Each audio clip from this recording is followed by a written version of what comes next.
नमस्कार प्रेक्षकांनो, आजच्या एपिसोडमध्ये इथे अर्णव अंजलीला भेटायला आलेला असतो. अंजली शांतपणे डोळे मिटून आता बसलेली असते. तेवढ्यातच अर्णव तिथे येतो, दरवाजा नॉक करतो आणि विचारतो, ताई मी आतमध्ये येऊ का? तेव्हा इथे अंजली म्हणते, चिंटू अरे ये ना. तेव्हा इथे आपल्या बहिणीच्या काळजीने पूर्णपणे कासावीस झालेला अर्णव तिला भेटायला त्या ठिकाणी आलेला असतो. तेव्हा इथे अंजली म्हणत असते की ये बस. तेव्हा इथे अर्णव म्हणतो, ताई तुझी तब्येत कशी आहे आता? तेव्हा अंजली म्हणते, आता मी बरी आहे. तेव्हा इथे अर्णव म्हणतो, तुला पूर्ण स्वतःची काळजी घ्यायची आहे, कसलंही टेन्शन घ्यायचं नाही आहे तुला. तेव्हा इथे अंजली म्हणते, चिंटू आज तू ज्या पद्धतीने वागलास ना, मला प्रॉमिस कर पुन्हा तू तसं कधीच वागणार नाही. तुला माहिती आहे तू माझ्यासाठी किती महत्त्वाचं आहेस ते. तुला जर काही झालं त्या विचारानेच जीव माझा कासावीस होतो. तुला कळतंय ना, तू घरामध्ये नाही आहेस, तू फोन उचलत नाही आहेस, काय काय तुझ्या बाबतीत घडू शकतं. हे मला यांनी जेव्हा सांगितलं ना, संपूर्ण चित्र माझ्यासमोर उभं केलं आणि त्यानंतर मला चक्कर आली. माझा स्वतःवरचा ताबा सुटला आणि मी कोसळले. मला तुझ्याबद्दल वाईट ऐकवंसुद्धा नाही. जर काही तसं झालं तर माझी काय अवस्था होईल तुला बरोबर माहिती आहे. तेव्हा पुन्हा तू असं अजिबात वागणार नाहीस, कळलं तुला? तेव्हा अर्णव म्हणतो, हो ताई, मी तुला प्रॉमिस करतो मी पुन्हा असं कधीच वागणार नाही आणि प्लीज तू माझ्यासाठी इतकं टेन्शन घेऊ नकोस. तेव्हा इथे अंजली म्हणत असते, चिंटू एक विचारू का? तेव्हा अर्णव म्हणतो, विचार ना ताई. तेव्हा अंजली म्हणते की ईश्वरीच्या बाबांना तू आणि ईश्वरीने भेटलेलं आवडत नाही आहे. मग तरीसुद्धा तुला इतकं डेस्परेटली तिला का भेटायचं आहे? तिला काही सांगायचं आहे का? तेव्हा इथे अर्णव म्हणतो, नाही ताई असं काही नाही आहे. तेव्हा अंजली म्हणते, हे बघ जर काही तिला सांगायचं असेल ना तर तू मला सांग, मी ईश्वरीला सांगते. तेव्हा इथे अर्णवला आठवतं डॉक्टर म्हणालेले असतात की त्यांना ताण येईल असं काही सांगायचं नाही. त्यांना दुःख आणि ताण या दोन्ही गोष्टींपासून लांब ठेवायचं. तेव्हा अर्णव म्हणतो, नाही ताई खरंच असं काही नाही आहे, मला काही तिला सांगायचं नाही आहे.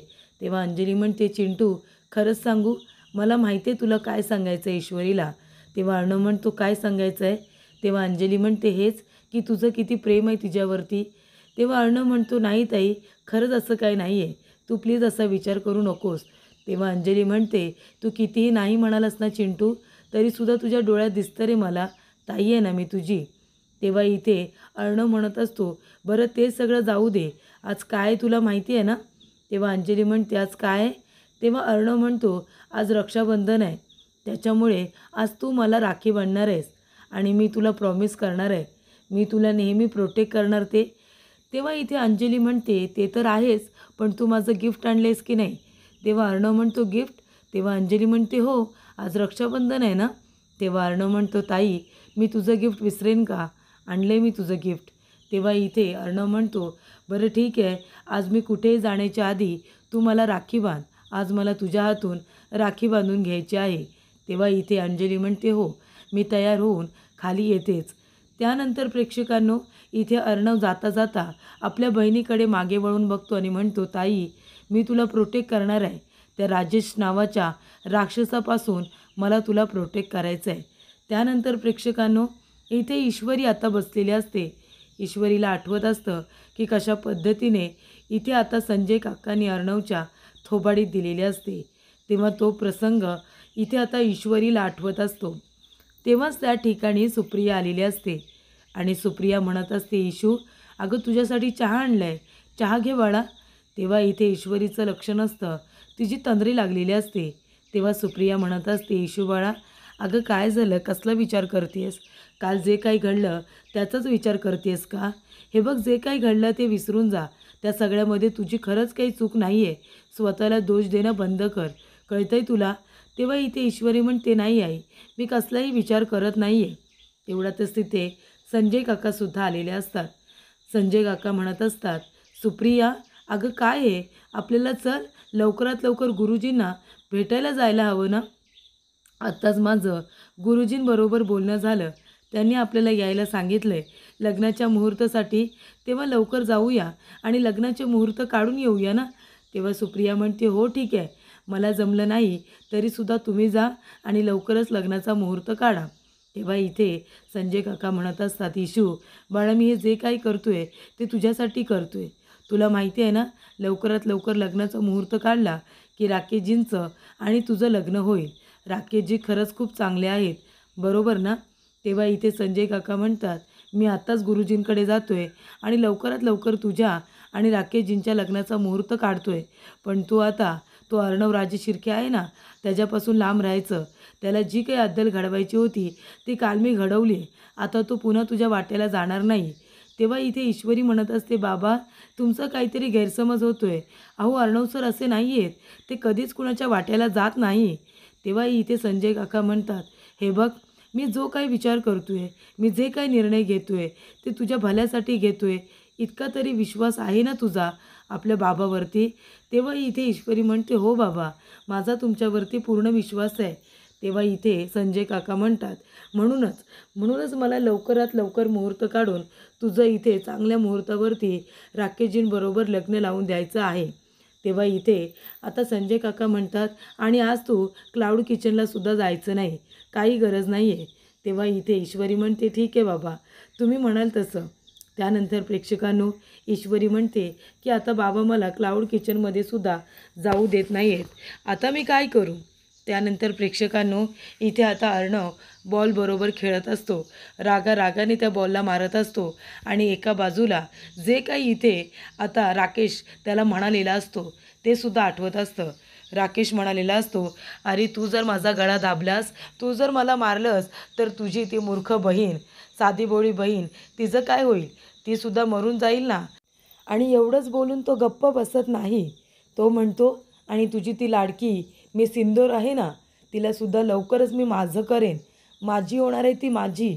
असं म्हणाल्यानंतर इथे अर्णवचं रक्त खवळतं. अर्णव पूर्ण रागात असतो. तेवढ्यातच तिथे मामा येतात आणि म्हणतात, अर्णव काय रे, काय झालं? काय एवढा चिडलायस तू? तेव्हा अर्णव म्हणतो, मामा मी काय करू? मला खरंच काही कळत नाही आहे, मी काय करू? मला असं वाटतंय आत्ताच्या आत्ता जावं, ताईला सगळं खरं सांगावं आणि त्या माणसाची, त्या फ्रॉड माणसाची घरातून हकलपट्टी करावी असं वाटतंय मला मामा. पण मी काहीच करू शकत नाही आहे. सगळं माहिती असूनसुद्धा मी काहीच करू शकत नाही आहे. आणि याचाच तो राजेश फायदा करून घेतो आहे. कळतं आहे का तुम्हाला मामा? मी काय करू? मला खरंच काही कळत नाही आहे. माझ्या आयुष्यातली सगळ्यात महत्त्वाच्या 2 व्यक्ती त्याच्या कचाट्यात सापडल्यात. आता मी त्या दोघींना कसं वाचू? कसं प्रोटेक्ट करू त्यांना? तेव्हा इथे मामा म्हणतात, हे बघ तू शांत हो, आपण सगळं काही हळूहळू करू. प्रत्येक गोष्टीवरचं औषध काय माहिती आहे? रागाने आहे ना, रागाला उत्तर द्यायचं नाही, शांतपणे राहून सगळ्या गोष्टी हाताळायच्या. तो राकेश बघ शांत राहतो आणि मग एवढे मोठे मोठे गेम करतो. तेव्हा तुलासुद्धा शांतपणे आता या सगळ्या गोष्टी हाताळाव्या लागणार आहेत. त्यानंतर प्रेक्षकांनो, इथे आता मामा अर्णवला समजवण्याचं काम करत असतात. म्हणत असतात की इतका रागराग करून काय मिळणार आहे? हे बघ, तुला जे काही करायचं आहे शांत डोक्याने करायचं आहे.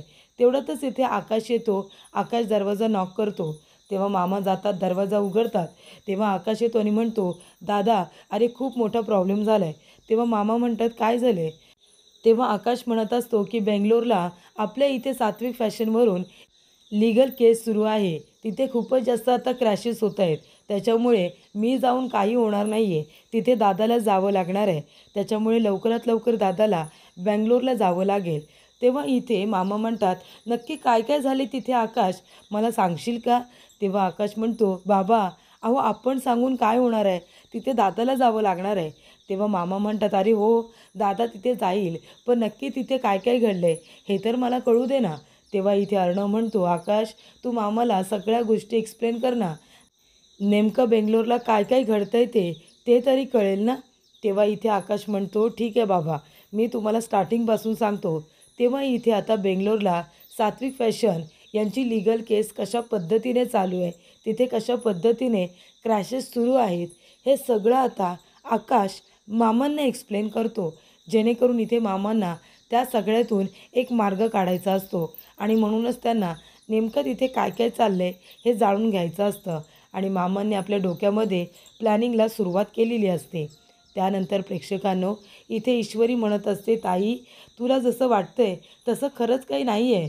या लग्नाला होकार मी मनापासून दिला आहे आणि मला हे लग्न करायचं आहे. तेव्हा नम्रता म्हणते, हो का, तुला हे लग्न आनंदाने करायचं आहे? मग तुझ्या चेहऱ्यावरती ते दिसत का नाही आहे? तुझ्या डोळ्यात ते दिसत का नाही आहे? नेहमी आनंदी आणि इथे खूपच जास्त सगळ्यांना खुश ठेवणारी, स्वतः खुश राहणारी, सतत बडबड करणारी इशू आता कुठे हरवली आहे? सांग ना, कुठे हरवली ती ईश्वरी? तू जास्त बोलत नाही, हसत नाही, खेळत नाही, फक्त कामापुरतं काम. याला काय म्हणतात इशू? अगं तुझ्या चेहऱ्यातली चमकच निघून गेले.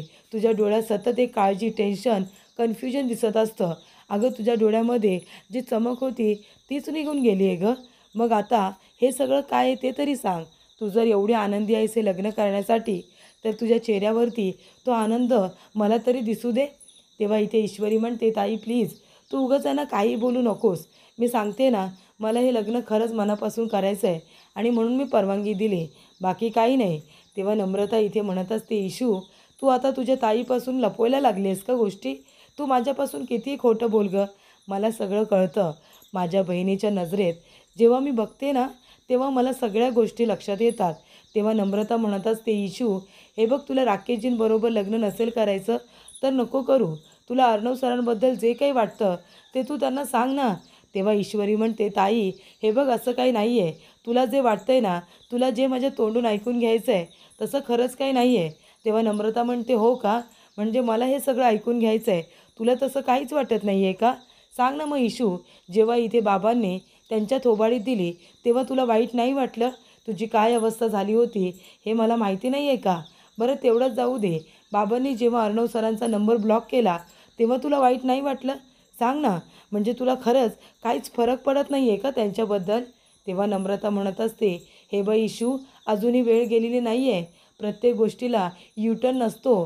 तेव्हा मी तुला सांगते की लग्न अजून झालेलं नाही आहे. तेव्हाच तू निर्णय घे की तुला राकेशजींबरोबर लग्न करायचं आहे की नाही. कारण एकदा का लग्न झालं मग काहीच होऊ शकणार नाही आहे इशू. तेव्हा मी तुला सांगते, राकेशजींबरोबर लग्न करून खरंच तू आनंदी राहणार आहेस का? नाही ना. तेव्हा ईश्वरी म्हणते, ताई तू असं का विचार करतेस? अगं असं खरंच नाही आहे. तू उगाच तुझ्या मनामध्ये असं चित्र उभं करू नकोस आणि त्या चित्राकडे मी सुद्धा तसंच बघितलं पाहिजे असं करू नकोस. तेव्हा नम्रता म्हणत असते, इशू अगं तू आहेस ना, आता तुझ्या मनातल्या गोष्टी माझ्याबरोबर शेअर करत नाही आहेस. सगळ्या गोष्टी मनातल्या मनात लपवून ठेवल्या आहेस तू. त्यानंतर प्रेक्षकांनो, इथे आता आजी बसलेल्या असतात. तेव्हा त्या ठिकाणी वल्लरी आलेली असते आणि वल्लरी म्हणत असते, आई अहो कसला विचार करताय? तेव्हा आजी म्हणते, नाही कसला विचार करत नाही आहे. तेव्हा वल्लरी म्हणत असते, आई अहो तुम्ही अर्णव आणि अंजली या दोघांचा विचार करताय माहिती आहे मला. बरोबर ना? तुम्हाला या दोघांची काळजी वाटणं साहजिकच आहे. आपल्या अंजलीची तब्येत बिघडते, अर्णव अचानकपणे विचित्र वागायला लागला आहे. बरोबर ना? त्या दोघांचाच विचार करताय ना तुम्ही आणि ते साहजिकच आहे. प्रत्येक आजीचं आपल्या नातवंडावरती प्रेम असतंच, नाही का?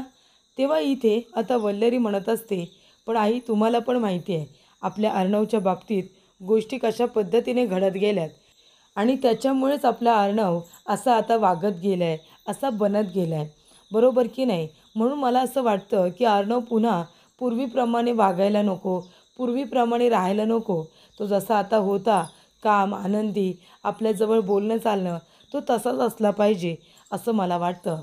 म्हणून मी काय म्हणते, या सगळ्या गोष्टींपासून जर तुम्हाला आता अर्णवला लांब ठेवायचं असेल ना, तर लवकरात लवकर त्याच्या लग्नाचा मुहूर्त काढा. म्हणजे लवकरात लवकर तुम्ही इथे लावण्या आणि अर्णव यांचं लग्न करा. म्हणजे तो बाकीच्या सर्व गोष्टींपासून आपोआपच दूर होईल. तेवढ्यातच तिथे लावण्य आलेली असते. लावण्य येते आणि आजीचा आशीर्वाद घेते. तेव्हा आजी म्हणते, काय गं लावण्या, आज तू एवढ्या सकाळ सकाळ? तेव्हा लावण्य म्हणते, हो आजी, आज मी लवकर आली आहे. मी आईला फोन केला होता, मी माझ्या मम्माला फोन केला होता. ती तुम्हाला फोन करणार आहे आणि बोलणार आहे तुमच्याबरोबर. मग तर चालेल ना? तेव्हा इथे आता आजी म्हणतात की हो चालेल ना, तिने फोन करू दे. मी तिच्याशी सविस्तर सगळं बोलून घेते आणि लवकरात लवकर लग्नाचा मुहूर्तसुद्धा काढून घेते. तेव्हा लावण्य म्हणते, आपण लग्न पोस्टपोन करूया, त्यात काय, मम्मा येईपर्यंत. ती म्हणते की नाही, तुझी मम्मा येईपर्यंत लग्न पोस्टपोन होणार नाही. लग्न जेव्हा ठरले तेव्हाच होणार. पण तुझ्या मम्माला मी बोलून घेणार म्हणजे घेणारच. तेव्हा इथे आकाश आणि इथे मामा दोघेजण आलेले असतात. तेव्हा इथे मामा म्हणत असतात, अगं आई खूप मोठा प्रॉब्लेम झाला आहे गं. तेव्हा इथे आजी म्हणते, काय झालं आता? तेव्हा इथे मामा म्हणतात, आपल्या इथे आता बेंगलोरला आपल्या सात्विक फॅशनवरून जी काही लीगल केस सुरू होती ती खूपच आता जोरात सुरू झाली. तिथे लीगली क्रॅशेस खूपच जास्त व्हायला लागलेत. तेव्हा तिथे आपल्या अर्णवला जावं लागणार आहे. तेव्हा इथे लावण्या घाबरते. आपल्या मनामध्ये म्हणते, अरे देवा, आता कुठे या म्हातारीने लग्नाचा मुहूर्त लवकर काढला होता. आमच्या लग्नाची गोष्ट सुरू होती आणि लगेच इथे आता ARला बेंगलोरला जावं लागतंय. काय चाललं हे? तेव्हा इथे आता अर्णवला जावं लागेल ना, कारण आकाशला या लीगल गोष्टींमधलं जास्त काही कळत नाही. तेव्हा इथे वल्लरी म्हणते, का कळत नाही? जा ना तू आकाश, तू हँडल करशील सगळं. तेव्हा आकाश म्हणतो, नाही मम्मा, मी नाही करू शकणार आहे. मला नाही जमणार ह्या कायदेशीर गोष्टी. मी कधीही बेंगलोरला गेलेलो सुद्धा नाही आहे आणि जेव्हा गेलो तेव्हा दादासोबत गेलो आहे. तेव्हा प्रेक्षकांनो इथे आता वल्लरी म्हणते, मग काय करायचं आता? तेव्हा मामा म्हणतात, लावण्य जाऊ शकेल का? तेव्हा इथे लावण्य म्हणते, मामा, मी कशी जाणार आहे? अहो, इथे माझं लग्न आहे आणि मी बेंगलोरला जाऊ का? तेव्हा इथे आकाश म्हणतो, मी पण जाऊ शकत नाही आहे, लावण्य पण जाऊ शकत नाही आहे. मग आता दादाला जावं लागणार आहे. त्याच्याशिवाय या गोष्टी थांबणार पण नाही. तेव्हा इथे मामा म्हणत असतात, आई, मी एक सुचवू का गं? तेव्हा आजी म्हणते, अरे सुचव ना अविनाश, काय झालं? तेव्हा इथे अविनाश मामा म्हणतात, की आई बघ, आपलं हे लीगली काम आहे, कायदेशीर काम आहे. तेव्हा आपण जर आता जावई बापूंना पाठवलं तर, कारण आकाशला यातलं काही जमणार नाही आहे. अर्णवचं आणि लावण्याचं लग्न ठरलं आहे, त्यांना जाता येणार नाही आहे. त्याच्यामुळे आपण जर आता हे कायदेशीर काम आहे, जावई बापू वकील आहेत, तेव्हा त्यांना बेंगलोरला पाठवलं तर चांगलंच आहे ना. तेव्हा इथे आजी म्हणते, अरे वा, ही तर खूप चांगली आयडिया आहे. मग एक काम कर ना, तूच बोल ना त्यांच्याशी. तेव्हा मामा म्हणतात, आई, अगं तूच बोल ना. तेव्हा आजी म्हणते, अरे तू बोललास तरी तुझं ऐकतील ते. तेव्हा मामा म्हणतात, नाही, माझं ऐकतील. पण कसं आहे ना, तू सांगितलंस ना तर तुझी छाप जरा वेगळी पडेल. या आता कामाच्या दृष्टिकोनातून, या आपल्या ऑफिसच्या दृष्टिकोनातून माझं वजन बोलताना थोडं कमीच पडतं, तुमचं जरा जास्त पडतं. म्हणून मी म्हणतो की तूच आता राकेशजींबरोबर बोल, त्यांना समजाव आणि बेंगलोरला जायला सांग. तेव्हा मामा म्हणतात, चला, एक काम मार्गी लावलं. त्यानंतर प्रेक्षकांनो इथे आता नम्रता आणि त्याचबरोबर इशू दोघींचं बोलणं सुरू असतं. इशू म्हणते, ताई प्लीज, तू आहे ना तुझ्या मनामध्ये एक गोष्ट आता तयार करून ठेवलीस आणि तू त्याच दृष्टिकोनातून मला विचारतेस आणि माझ्याकडून तुला तेच उत्तर ऐकायचं आहे. पण माझं उत्तर हेच आहे ताई, हे लग्न मी मनापासून करते आहे. राकेशजी खरंच खूप चांगले आहेत. हा डिसिजन मी स्वतः घेतला आहे ना, याच्यामध्ये मला कुणीही जबरदस्ती केलेली नाही आहे. तेव्हा इथे नम्रता म्हणत असते, इशू, बरं ठीक आहे, तू ठरवलं आहेस ना, मग तुला जे करायचं आहे ते कर. पण एका गोष्टीचं खरंच खूप वाईट वाटते इशू, आधी तू मला लहान सहान गोष्टी सांगायचीस, माझ्याबरोबर शेअर करायचीस आणि आता तुझ्या मनामध्ये जे काही आहे ना ते तू मनामध्येच ठेवतेस. मला अजिबात तू काहीसुद्धा कळू देत नाही आहेस. पण मला काही कळत नाही असं समजू नकोस. तुला इथे काय वाटते, तुझ्या मनात काय चाललं आहे ना, मला हे बरोबर माहिती आहे. म्हणून मी तुला सतत म्हणते की अर्णव सरांचा एकदा विचार करून बघ. राकेशजींबरोबर लग्न करू नको. ज्या व्यक्तीवरती आपलं प्रेमच जर नाही आहे अजिबात, त्या व्यक्तीबरोबर लग्न करण्यापेक्षा ज्याच्यावरती प्रेम आहे त्याच्याबरोबर लग्न करावं ना. तेव्हा इशू म्हणते, हे बघ ताई, तू काढलाच परत तो विषय, म्हणून मला तुझ्याबरोबर या विषयावरती बोलायचं नाही आहे. तेव्हा नम्रता म्हणते, ठीक आहे, नाही बोलायचं आहे ना तुला, नको बोलू. आता मलासुद्धा तुझ्याजवळ या विषयावरती बोलायचं नाही आहे. ज्या बहिणीचा आपल्या मोठ्या बहिणीवरती विश्वासच नाही आहे, तिचं काही ऐकूनच घ्यायचं नाही आहे, मग मी तरी कशाला ना तुझ्याशी विनाकारण इथे वाद घालत बसली आहे, बोलत बसली आहे. तुला जर या विषयावरती काही बोलायचंच नसेल तर मी सुद्धा आता बोलणार नाही. मला या विषयावरतीच काय, तुझ्याजवळ कुठल्याच विषयावरती बोलायचं नाही आहे, असं म्हणून नम्रता आता जात असते.